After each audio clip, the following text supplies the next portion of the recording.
Bwana Yesu asifiwe. Ninakusalimu katika jina la Yesu. Mungu akubariki sana kwa kufuata channel yangu YouTube. Mungu akubariki kuendelea kufuatilia mafundisho ambayo ninaposti kwenye channel yangu ya YouTube. Leo tutajifunza kitu jumbo nasema dawa ya adui. Na Roho Mtakatifu kuhudumia kwenye mafundisho haya. Mafundisho yakafanyike baraka kwako, yakafanyike msaada kwako katika jina la Yesu.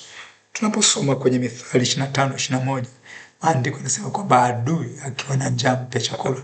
Adui ukiwa na njaa mpe chakula. Sasa maandiko yanamaanisha nini?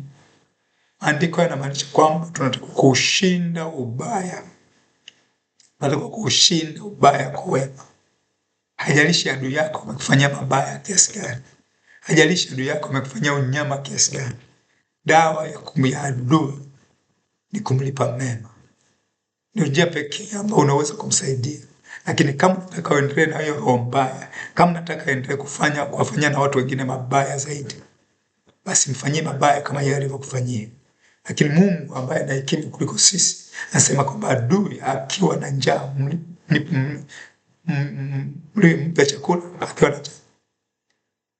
Kwa kwenye maisha yetu tunatakiwa kushinda ubaya kwa wema. Kushinda ubaya kwa wema. Ndio maana Yesu alisema kwamba mmesikia kwamba imeandikwa kwamba jino kwa jino, ubaya kwa ubaya, lakini mimi nawaambia adui yako, wale wanaoudhi waombeeni. Anakuudhi kweli, lakini maana Yesu akasema kwamba muombeeni. Kwa dawa ya adui yoyote ile, kama nataka abadilike baadaye awe mtu mzuri zaidi, nikimlipa mema na sio mabaya aliyokutendea, sio uovu aliyokutendea. Mungu akubariki sana kwa kusikiliza mafundisho haya. Kumbuka kuendelea kumbuka kujifunza kwamba dawa ya adui akikufanyia mabaya, akikufanyia maovu, umtendee mema. Kwa kufanya hivyo utamsaidia, atabadilika, na utamfanya akose usingizi, utamfanya aumie zaidi.